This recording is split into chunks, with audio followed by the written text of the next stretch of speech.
Nós estamos hoje concluindo nossa Semana Shekinah. Nós já temos muitos anos, já faz parte da nossa história.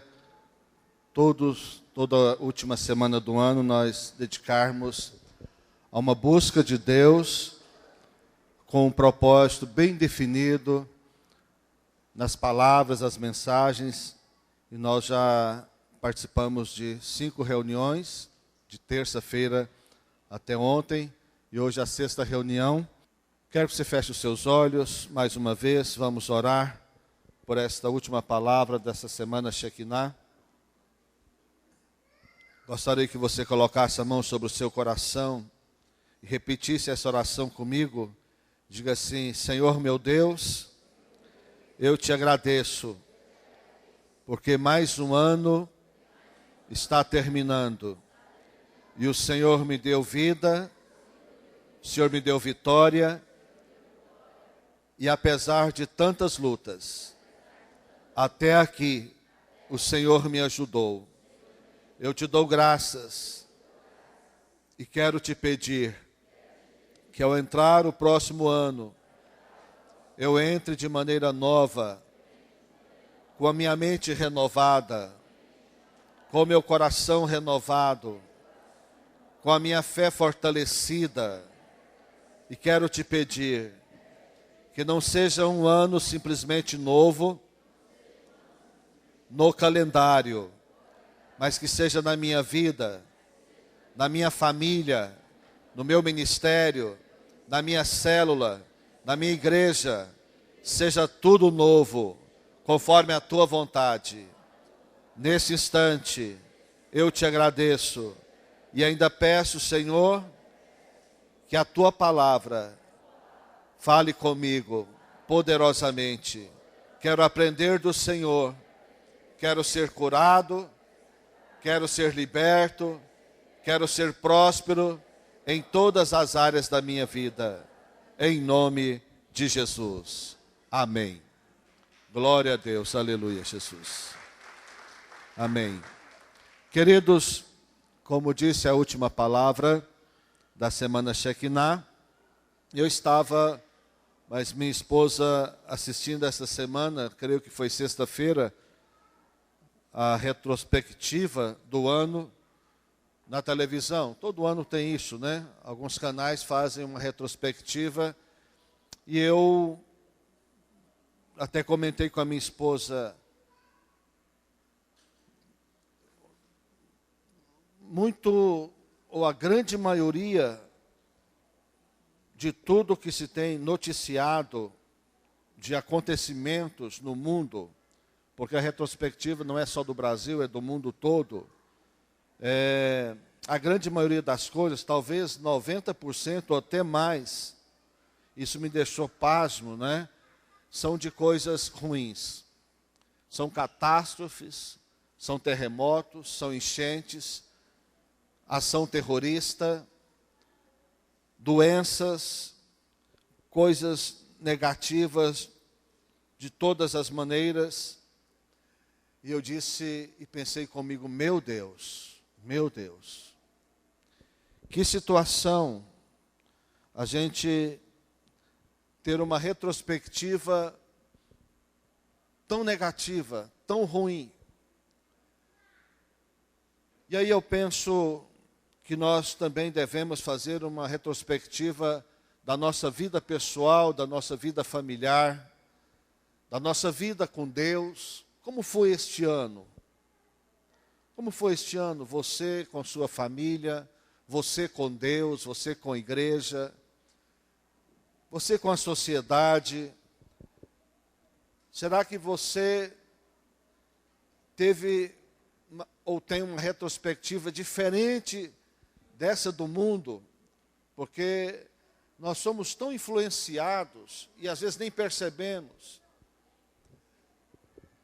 As coisas que acontecem no mundo, de repente elas começam a acontecer também dentro das nossas casas, começam a acontecer dentro da igreja.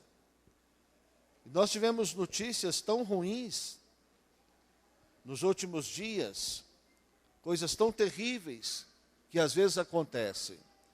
E o fato de nós estarmos crendo em Deus e até buscando a Deus, não significa que nós estejamos imunes a estas situações desfavoráveis na vida. Mas uma coisa nós precisamos de pensar e de ter muita atenção é sobre um versículo de Romanos, capítulo 8, versículo 19. O apóstolo Paulo diz que a ardente expectativa da criação aguarda a revelação ou a manifestação dos filhos de Deus.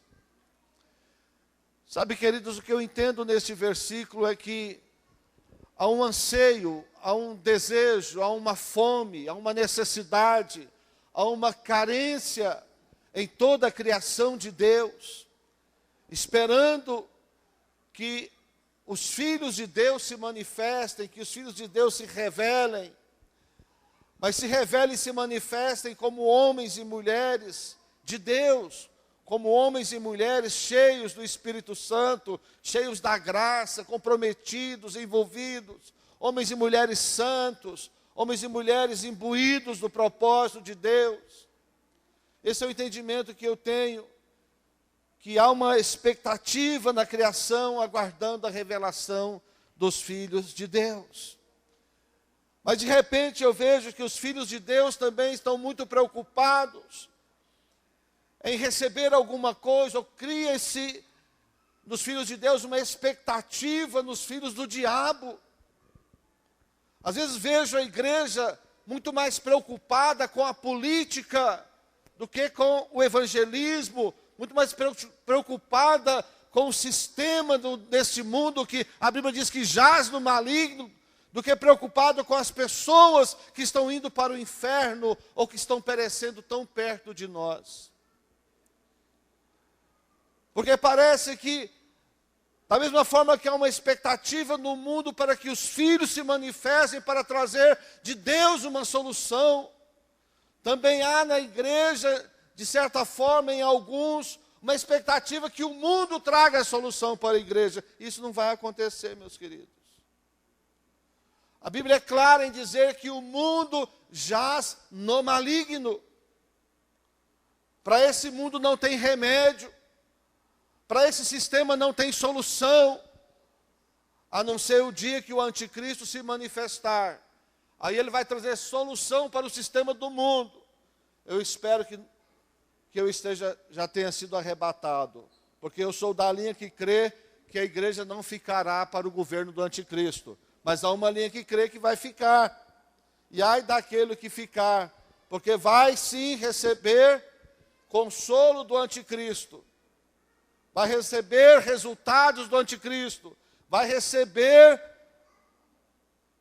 suprimento do anticristo, muita solução que o ser humano está querendo, o anticristo vai trazer, mas isso vai ser por um tempo, por um espaço de tempo, para envolver a pessoa e acabar de levá-la para o inferno.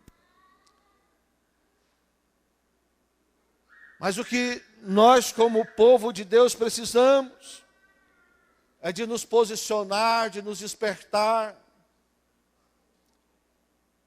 E como disse na oração, não termos apenas um ano novo de calendário. Porque, queridos, passa muito rápido. Logo tudo está velho de novo. Se nós não tivermos decisões, comportamentos, posicionamentos na nossa vida, em poucos dias, já era o ano novo. Passa muito rápido. Se torna velho outra vez. Porque o que vai se fazer coisas novas é exatamente o nosso relacionamento com Deus e as decisões que nós podemos tomar. Porque entrar no ano novo com a mesma vida velha não vai adiantar nada, não vai ser nada novo. É muito bom as mensagens que nós enviamos uns aos outros, que nós trocamos, desejando coisas novas uns aos outros. É muito bom isso. Precisamos de fazer sempre.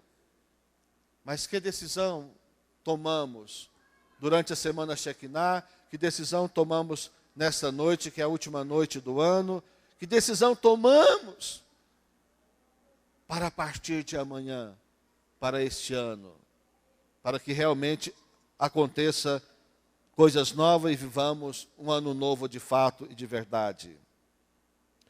Eu quero fazer uma retrospectiva da semana Shekinah deste ano de 2017.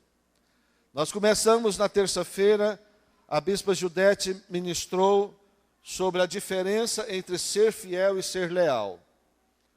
Nos trouxe uma palavra esclarecedora que há diferença em ser fiel e em ser leal. E nós precisamos aprender isso e absorver isso na nossa vida. Quarta-feira o Dionel disse que a fidelidade e lealdade geram unidade, que gera resultados tremendos. Fidelidade e lealdade geram unidade, e a unidade gera resultados tremendos. Tudo isso é para nós estarmos pensando.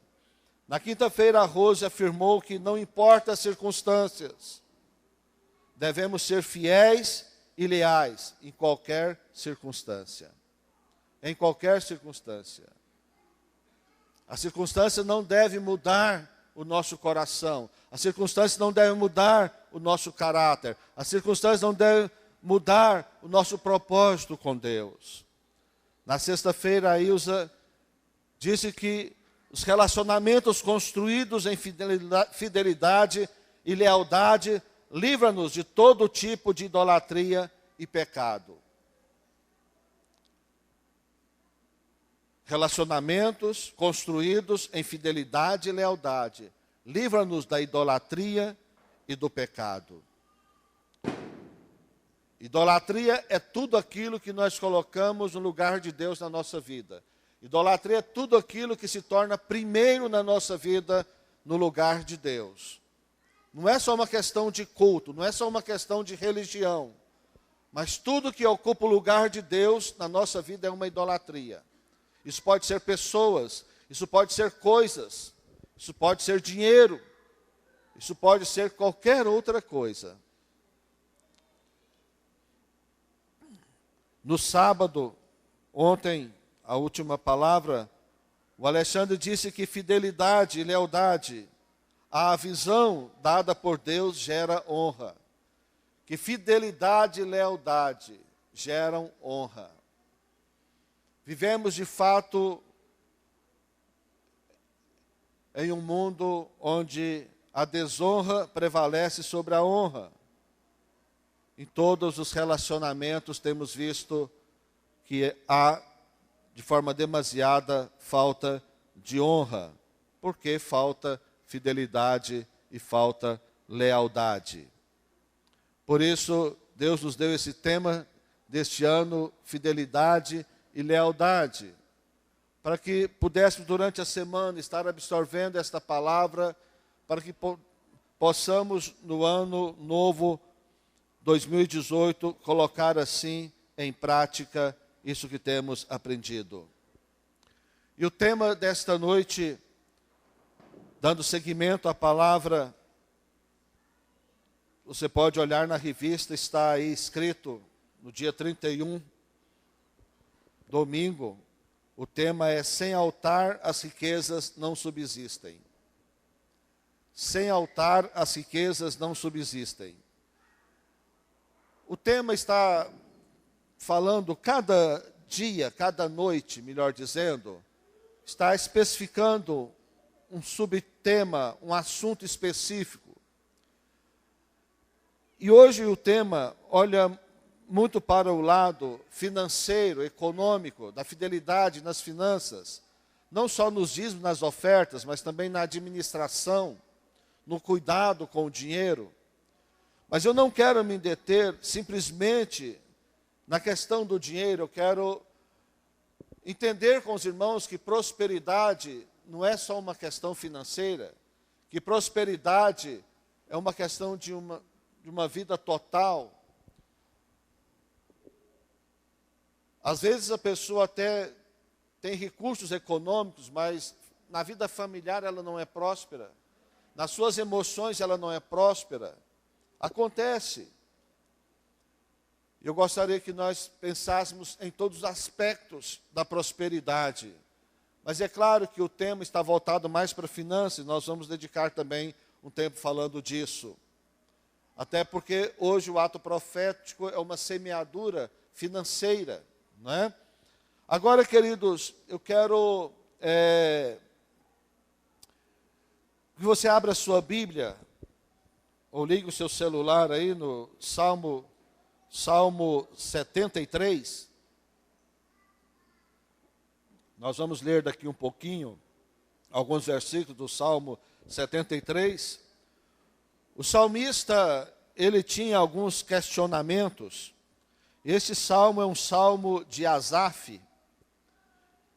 E o questionamento de Asaf era por que os ímpios prosperavam. Ele estava indignado nesse momento. Asaf, preste muita atenção nisso, Asaf era um adorador por excelência. Asaf não era só músico, ele era compositor. Ele não era só músico e compositor, ele era líder do louvor. Ele era líder de uma equipe de 38 mil pessoas. Ele liderava uma equipe de 38 mil pessoas que adoravam a Deus dia e noite, 24 horas por dia. Então ele era um homem que conhecia muito de Deus, que tinha muita intimidade com Deus.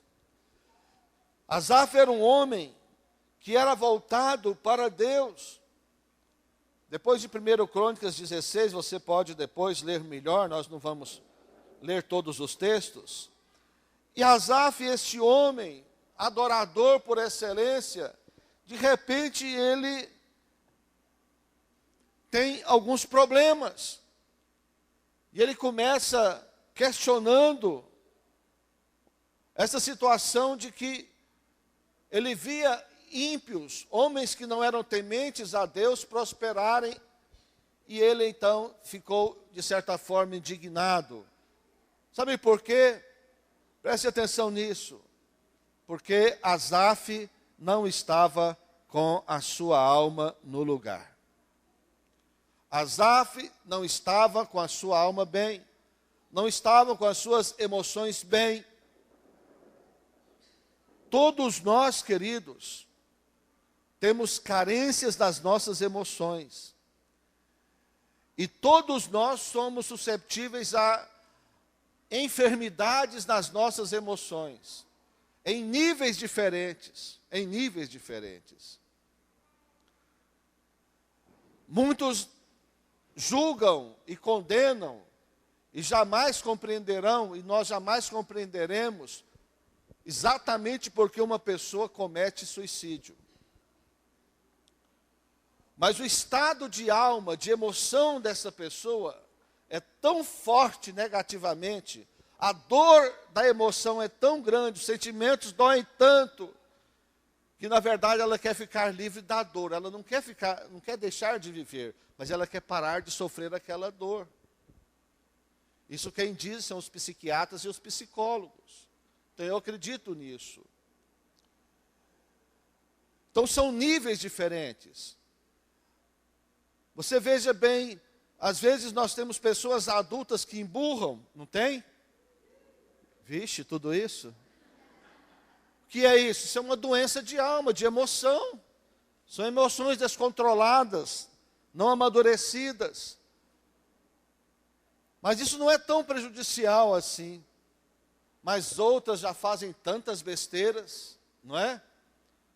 Outras já tomam decisões tão drásticas, no meio da família, no casamento. Alguns adulteram, outros separam, outros casam de novo. Outros desaparecem do mapa, sai para comprar pão e nunca mais volta. E alguns chegam ao ponto do suicídio. Tudo é problema de alma, tudo é problema de emoção. Uns mais, outros menos, cada um na sua medida, cada um no seu nível. E Asaf, como um homem de Deus, um líder de louvor, de adoração, líder de uma equipe de 38 mil pessoas, também é afligido na sua alma e nas suas emoções. Eu gostaria que os irmãos me acompanhassem um pouco aí no Salmo 73. Ele faz primeiro uma declaração muito correta. Versículo 1. Com efeito, Deus é bom para com Israel, para com os de coração limpo. Amém. Que bom. A afirmação do salmista aqui, Asaf, está corretíssima. Deus é bom com Israel e Deus é bom com os de coração limpo. Amém. Mas veja bem, olha o perigo de andar pela alma, perigo de tomar decisões por sentimento, por emoção. Você está muito acostumado em ouvir as pessoas dizerem, principalmente na televisão, que você deve seguir o seu coração. Siga o seu coração. Mas a Bíblia já diz o contrário. A Bíblia já diz que você precisa de mais guardar na sua vida é o seu coração. E Jeremias diz que o coração do ser humano é enganoso. E as pessoas dizem, não, siga o seu coração que vai dar tudo certo. Cuidado com o seu coração. Cuidado com as suas emoções. Cuidado com os seus sentimentos. Eles podem ser muito bons em determinado momento, mas podem ser também traiçoeiros em outros momentos. E olha só o que aconteceu com este homem de Deus chamado Asaf. Olha como é que ele começou a ver as coisas. Quanto a mim, porém, quase me resvalaram os pés. Pouco faltou para que se desviassem os meus passos. Pois eu invejava os arrogantes ao ver a prosperidade dos perversos. Olha só, um grande homem de Deus agora, numa situação dessa, quase caindo, escorregando a qualquer momento, quase que seus passos se perdem, ele com inveja dos arrogantes, e ao ver perversos, prósperos segundo o entendimento que a sua alma tinha naquela hora, que era um entendimento equivocado. Mas ele era um homem de Deus, mas ele também teve a sua recaída, o seu momento de angústia, de tristeza.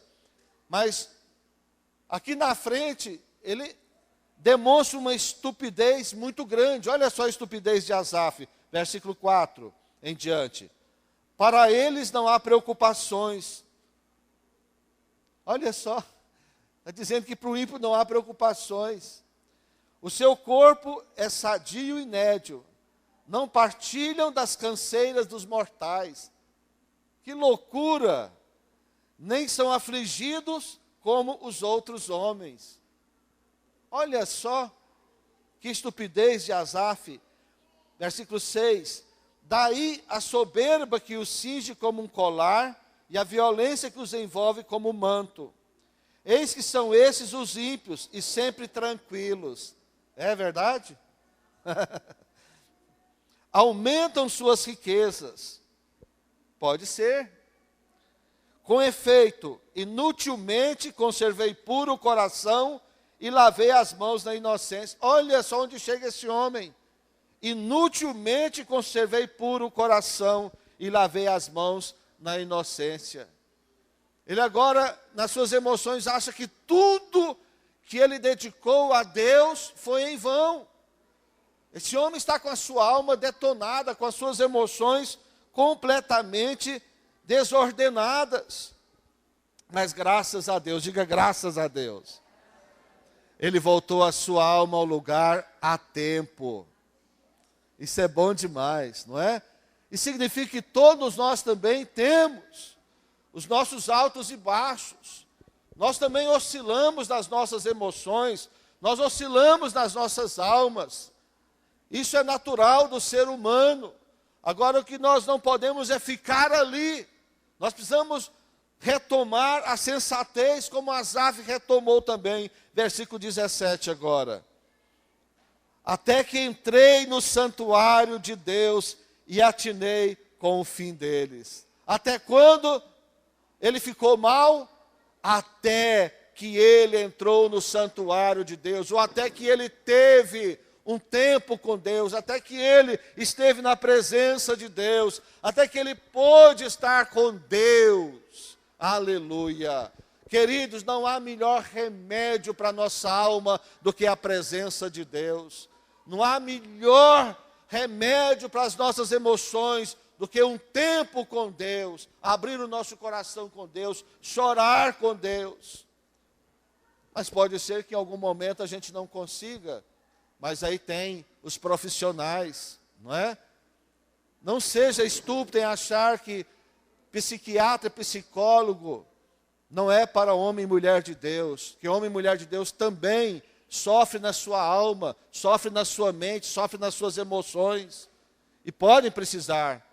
Nem todos conseguem resolver isso na presença de Deus, nem todos conseguem resolver na fé,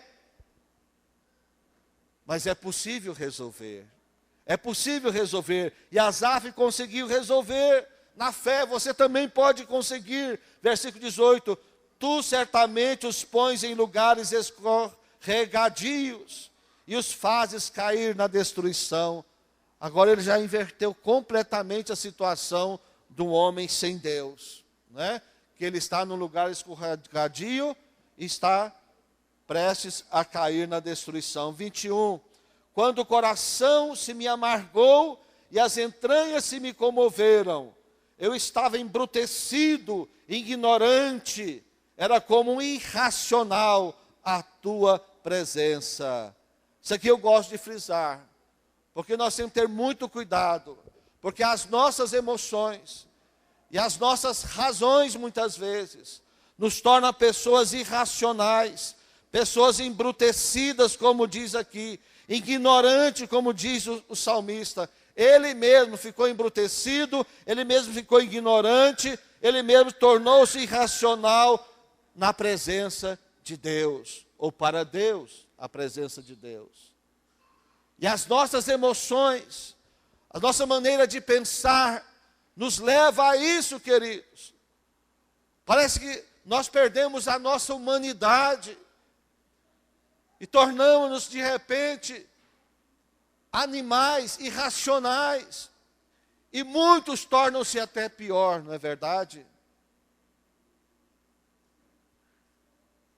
Quantas coisas terríveis têm acontecido no mundo, quantas coisas terríveis as pessoas têm feito. Por quê?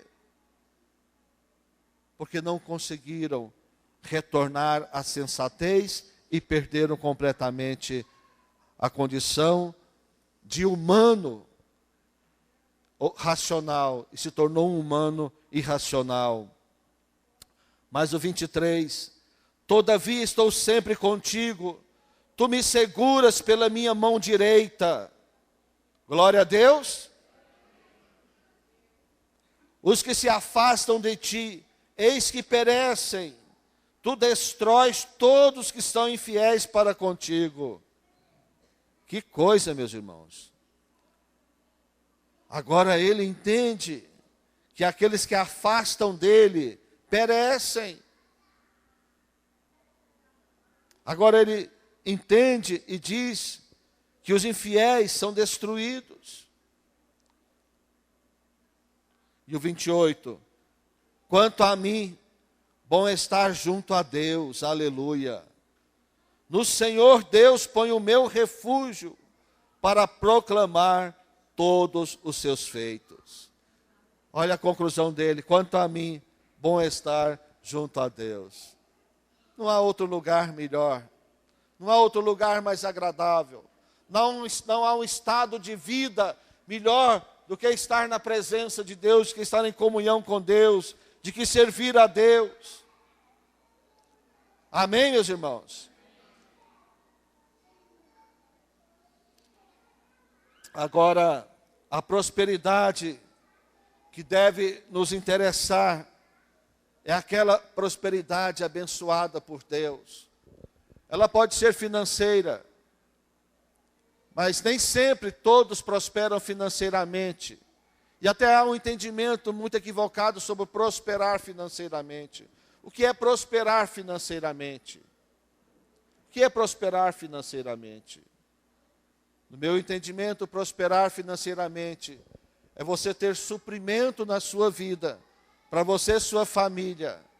Você ter suprimento financeiro para investir na obra de Deus e para ajudar outras pessoas.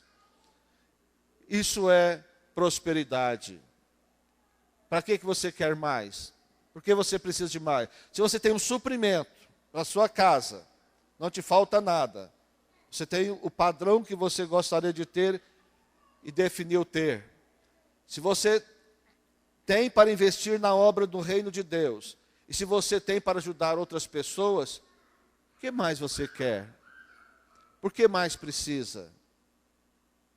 O que você vai fazer quando morrer? Não é verdade, queridos? Agora, prosperidade financeira é algo muito importante. Sim, Deus quer nos prosperar economicamente. Sim, quer. Deus prospera? Sim, prospera. Mas e a família? Como vão os relacionamentos familiares? Estão em bom nível? Como está o relacionamento na igreja? Está em um bom nível? Como está o seu serviço a Deus? Você tem servido a Deus? Tem sido uma bênção no reino de Deus, na igreja? Prosperidade deve alcançar todas as áreas da nossa vida.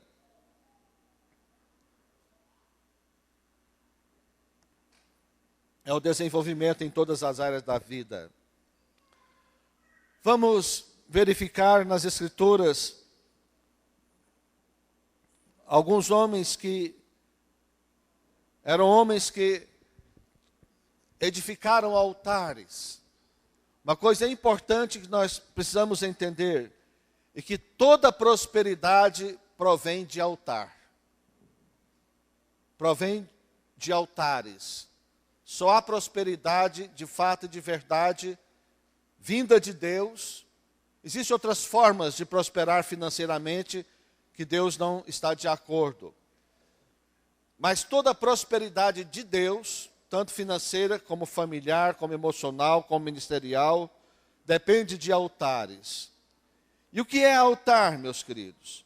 Altar é lugar de encontro com Deus, lugar de serviço a Deus, lugar de entrega a Deus, lugar de oferecer a Deus algo muito especial. E há alguns homens que fizeram altares, e nós sabemos muito bem disso. Por exemplo, Noé fez altar, Abraão fez altar, Isaac edificou altar, Jacó fez altar, Moisés edificou altar. E tudo na vida desses homens era fruto de uma profunda adoração e de um compromisso com Deus. Uma hora o altar deles era sacrifício. Outra hora o altar deles era uma verdadeira adoração. Outra hora o altar deles era uma oferta de coisas materiais. Mas eles estavam sempre edificando um altar, construindo um altar para Deus. No Novo Testamento, o altar é o nosso coração, amém? Hoje o altar de adoração, o altar de serviço, hoje o altar é tudo que brota do nosso coração. E do nosso coração brota a adoração. Do nosso coração brota o serviço. Nós adoramos a Deus, porque nós amamos a Deus, porque nós reconhecemos que Deus é grande, que Deus é poderoso, que Deus é maravilhoso. Por isso levantamos as nossas mãos, nos quebrantamos diante dEle. Então a adoração também nossa é resultado do coração.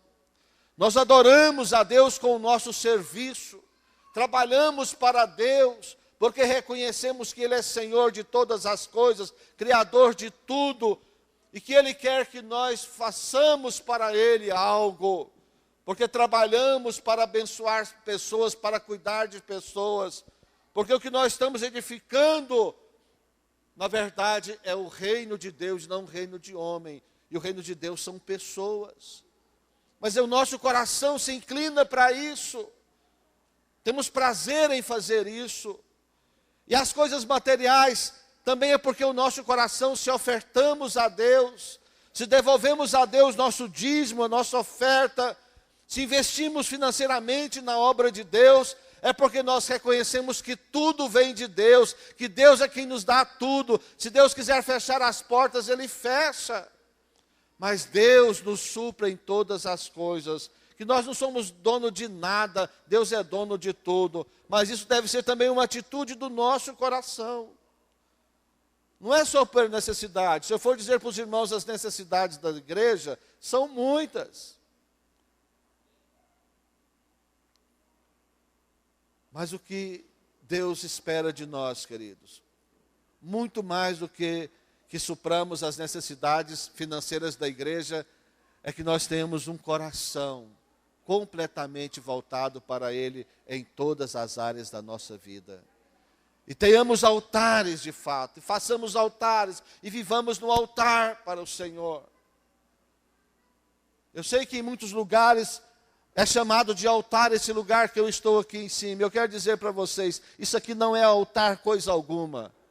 Isso aqui é uma plataforma, um lugar onde fica melhor para a gente ver os irmãos ver a gente que estamos aqui. Mas isso aqui não é altar. Não é altar.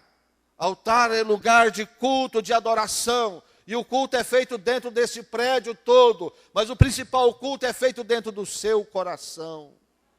É o coração. Então aqui não é mais santo do que embaixo de maneira alguma. Aqui não é mais espiritual do que embaixo. E nem mais espiritual do que lá na praça. Aqui nós estamos mais protegidos e mais confortáveis. Isso aqui é para nós. Para Deus mesmo é o que nós fazemos aqui.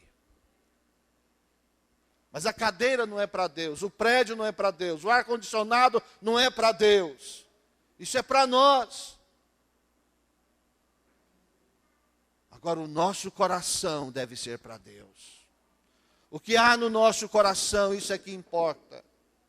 O que oferecemos a Deus é que importa.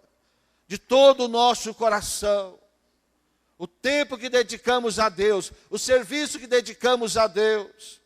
Os dízimos e ofertas que dedicamos a Deus. Isso é que tem valor. Mas segundo o coração. Isso é tremendo, meus irmãos. Porque o altar fala da comunicação que há entre Deus e os homens. O altar é o lugar onde o homem demonstra, entrega e serve a Deus com a sua vida, com seus bens e com seus talentos. Diga, altar é um lugar onde eu sirvo a Deus com a minha vida, com os meus bens e com os meus talentos. Isso é altar, queridos. Onde você vai, você está carregando o altar, amém? Porque o altar está dentro de você. Não há mais altar como no Antigo Testamento. Deus não quer mais aquele tipo de culto, aquele tipo de sacrifício. Tudo aquilo apontava para Jesus. E na ceia, Jesus então eliminou esse tipo de culto. E hoje o culto é do coração. A entrega do coração, o oferecimento do coração. Em Romanos capítulo 12, versículo 1 e 2, Paulo declara que o verdadeiro culto a Deus, e a verdadeira oferta, o verdadeiro sacrifício a Deus, é o sacrifício da própria vida. É o sacrifício da própria vida, o sacrifício do próprio coração. Não é mais como era no Antigo Testamento. Há uma verdade inquestionável, que há uma bênção, há uma afirmação de bênção e prosperidade da parte de Deus, na vida daqueles que são fiéis. O Salmo 112, versículo 1 ao 3 diz assim: Aleluia, bem-aventurado o homem que teme ao Senhor e se compraz nos seus mandamentos. A sua descendência será poderosa na terra, será abençoada a geração dos justos. Na sua casa prosperidade e riqueza, e a sua justiça permanece para sempre. Então há uma promessa de prosperidade em todos os âmbitos da vida do ser humano e até na vida financeira também. Até a riqueza econômica é essa promessa de Deus. Mas é importante observarmos algo, que nenhuma bênção de Deus é automática. Nós temos que fazer confiados na orientação divina. Precisamos aprender a ouvir de Deus e obedecer os princípios de Deus. Deus age por princípios. Deus se move por princípios. E é importante nós entendermos isso. Eu gosto muito de uma expressão do apóstolo Paulo, em 2 Coríntios capítulo 9, versículo 10, ele fala da semente e fala do pão. Ele fala que Deus nos dá o pão e que Deus nos dá a semente. Como você pode diferenciar o pão da semente aqui? Ele está dizendo, ele está falando ali de finanças, de dinheiro. Segundo aos Coríntios 9, 10. Deus nos dá o pão. O pão serve para quê? Para comer. E a semente serve para quê? Para plantar. Então a Bíblia diz que Deus nos dá o pão, Deus nos dá o suprimento de tudo aquilo que nós ganhamos, que vem às nossas mãos, parte é pão e parte é semente. Isso significa que parte é para ser comida e parte é para ser plantada. Se comemos a semente, nos faltará o que plantar. Se não plantamos, nos faltará o que colher. Se faltar o que colher, nos faltará o que comer. Uma coisa está sempre ligada à outra. Então precisamos entender muito bem isso. Que Deus nos dá o pão e Deus nos dá a semente. O pão é para comermos, mas a semente é para plantarmos. Significa que Deus nos dá a provisão para sobreviver e nos dá a provisão também para investir. Agora, quando a Bíblia fala de semear, nós aprendemos sobre a lei da semeadura e da colheita. É claro que não podemos ficar restrito à questão do dinheiro, à questão financeira. Precisamos lembrar que também a Bíblia fala que tudo que nós semearmos, nós colheremos. Em todas as áreas da vida, nós semeamos ou uma boa semente ou uma semente ruim. Isso significa que nós colheremos também em todas as áreas da vida, segundo a semente que nós plantamos. Isso fala de relacionamento familiar, isso fala de relacionamento espiritual, isso fala de amizade, isso fala de respeito, isso fala de honra, isso fala de fidelidade, fala de lealdade. Tudo é semeadura, queridos. Tudo é semeadura. Tudo que semearmos, a maior possibilidade de colheita, e sempre a colheita é maior do que o plantio. O duro é isso. Quando é positivo é muito bom, é uma bênção. Mas quando é ruim, é coisa ruim, meu Deus, é péssimo. Não é verdade? Então não podemos comer a semente, ou não podemos deixar de plantar aquilo que temos que plantar. Porque deixar de plantar é quebrar um princípio de Deus na nossa vida. Quem deixa de plantar, logo deixa de colher também. Salomão teve um segredo interessante. Ele levantou um altar a Deus e ofereceu ali 1000 holocaustos. Naquele tempo, Deus recebia esses holocaustos. Depois de Jesus, esses holocaustos não são mais aceitos. Esses sacrifícios não são mais aceitos. Mas Deus se agradou dele. E Deus disse a Salomão: peça-me o que quiser. Olha só. Uma vida de altar dá liberdade a pedir a Deus as coisas, o que quiser. Eu sei que hoje é uma noite importante para você pedir a Deus alguma coisa, mas há uma pergunta. Deus disse a Salomão: pede o que quiseres, mas porque Salomão estava no altar. Quando nós também temos uma vida no altar, nós podemos pedir o que quisermos, porque Deus certamente nos dará. Agora eu te pergunto, quem não tem uma vida no altar, tem direito de pedir a Deus alguma coisa? Vou mudar a pergunta. Deus tem responsabilidade em dar alguma coisa a alguém que não tem uma vida no altar? Não tem uma vida de altar? Não tem, queridos. Deus não tem compromisso com quem não tem aliança com Ele. Mas a cultura religiosa ensina que você pode pedir a Deus, que Deus é obrigado a te dar. Que tem que pedir a Deus, porque Deus tem obrigação de dar. Isso não é uma realidade, isso não é uma verdade. A Bíblia até diz que Deus tem misericórdia de quem Ele quiser ter misericórdia. Ele pode até dar por misericórdia, mas Ele não tem compromisso em dar. Ele pode ter misericórdia, mas Ele não tem obrigação de ter misericórdia com ninguém.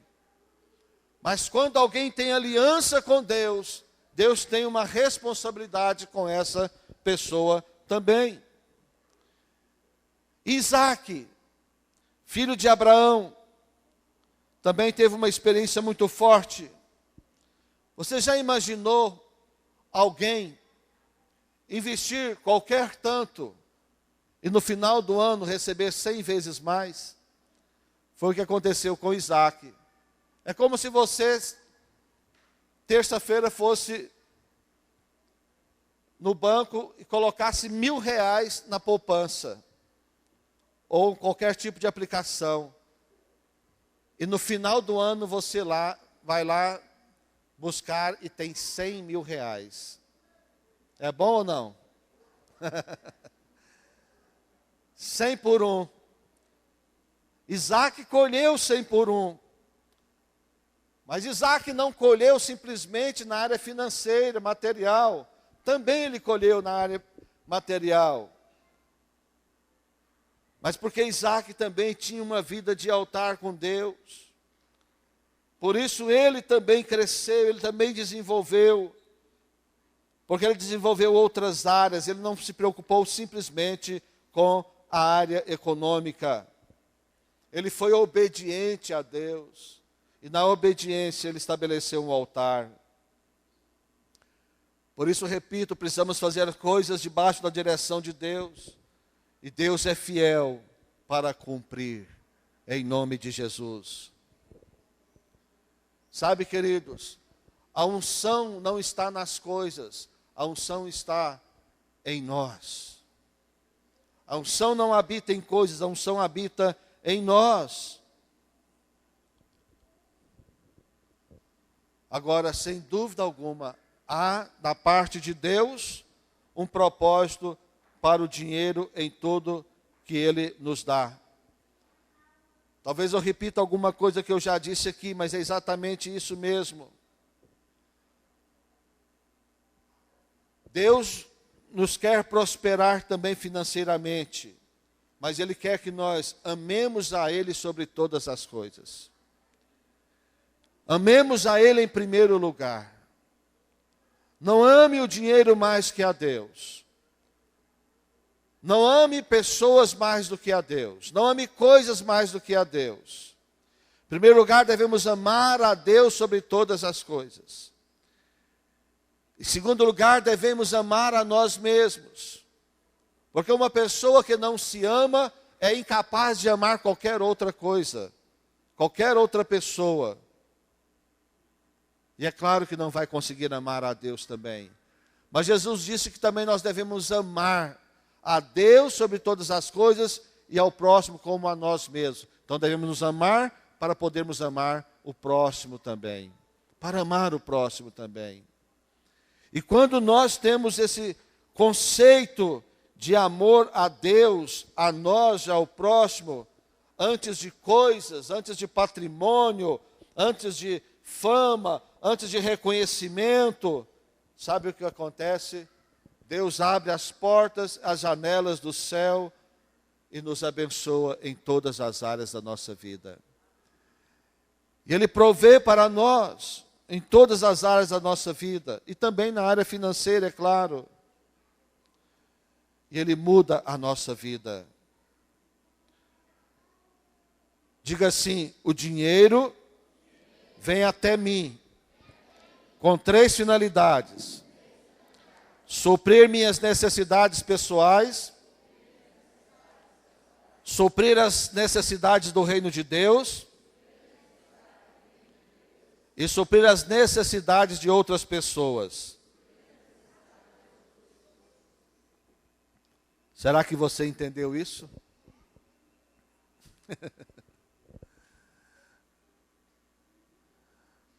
É para isso, queridos, que vem o dinheiro. Precisamos de compartilhar o que Deus nos dá. Eu quero terminar lendo com os irmãos Eclesiastes 11, 1, 2 e o 6. Se demorar, é melhor você ouvir do que procurar. Eclesiastes 11, versículo 1, 2 e 6, diz assim. Isso aqui não está no seu livrinho aí, tá? Na revista, não está. Lança o teu pão sobre as águas, porque depois de muitos dias o acharás. Reparte com 7 e ainda com 8, porque não sabes que mal sobrevirá à terra. Semeia pela manhã a tua semente, e à tarde não repouses a mão, porque não sabes qual prosperará, se esta, se aquela, ou se ambas igualmente serão boas. Amém? Interessante que nem toda semente tem garantia de crescimento. Nem sempre toda semente vai reproduzir. Isso é claro na natureza, e isso é claro também na vida espiritual e ministerial. Lembra que Jesus ensinou sobre também a parábola da semeadura da semente? Nem todas vingaram. Assim também nossa semeadura, nem sempre todas vingam. Mas o que devemos fazer? Devemos lançar como lança pão na água, sem preocupação, confiando que o importante é lançar, que o importante é fazer, e o mais importante não é colher de volta. Algumas sim prosperarão, algumas reproduzirão, mas e se não reproduzir? Aí vem a questão do coração. Você só faz para receber de volta? Você só oferta para ter de volta? Aí você está negociando com Deus, e Deus não entra nesse negócio. Isaac recebeu 100 por 1, mas seria mentira se eu pregasse para você aqui e dissesse para você também ofertar, que Deus vai fazer para você 100 por 1. Seria mentira minha. Deus não me falou isso para eu falar. Agora, se Deus te falar, Ele cumprirá. Mas eu te garanto uma coisa, que todo o bem que você faz, a própria vida se encarrega de trazer de volta algum resultado para você. Agora, eu acho que não há satisfação maior do que você ser alguém que contribua para outras pessoas serem abençoadas, ajudar outras pessoas, contribuir com o reino de Deus. E nesta noite, queridos, o nosso desejo é que a palavra de Deus permeie o seu coração, que você cresça em todas as áreas da sua vida, que a sua família, após essa semana Shekinah, não seja mais a mesma, porque muitas palavras poderosas foram liberadas aqui, ministradas para renovar a sua mente. Se você não esteve aqui, leia essa revista. Os pregadores talvez não seguiram bem a revista, mas eles falaram o tema do mesmo jeito. só com outras palavras, mas estude essa revista. São coisas tremendas, coisas poderosas para a sua vida. Faço votos que a sua família receba de fato, de verdade. Mas que você, na sua vida espiritual com Deus, também você tenha recebido o mover de Deus na sua vida. Que na sua participação na igreja, no reino, no trabalho de Deus na igreja, na célula, também seja algo forte e poderoso na sua vida. Que no ano de 2018, você deixe para trás o que ficou para trás. Faça como Paulo, deixando as coisas que para trás ficam e olhando para frente. Amém, queridos? Olhando para frente, para o autor e consumador da fé, olhando para os alvos, para os desafios que Deus tem para nós. Você tem desafios na sua casa, desafios na célula, desafios na igreja, desafios no próprio coração, desafios na sua mente. Dedique-se a vencer esses desafios e pare de olhar para trás. O que passou, passou. Não vai resolver nada, não vai ajudar em nada, a não ser que seja uma coisa que te anime para frente. Mas se for para colocar a sua alma em baixa, para tirar sua alma do lugar, para você ficar como Asaf ficou, por um momento perdido, por um momento devastado com os problemas, com as situações alheias e com a sua situação emocional, pelo amor de Deus, tome uma postura e siga para a frente em nome do Senhor Jesus. Aleluia. Até porque Jesus disse em João 3:27, que nós não temos nenhuma coisa que não tenhamos ganhado. Literalmente Jesus disse, o homem não pode receber coisa alguma se do céu não lhe for dado. Não se orgulhe, Deus te deu talentos, Deus te deu dons, Deus te deu capacidades. Foi Deus quem te deu. E esses dons, talentos, conhecimento, sabedoria, entendimento, habilidades, Deus te deu para você desenvolver a sua vida, para você crescer em todas as áreas da sua vida. Mas nunca esqueça que foi Deus quem te deu. Amém? Foi Deus quem te deu. Aleluia.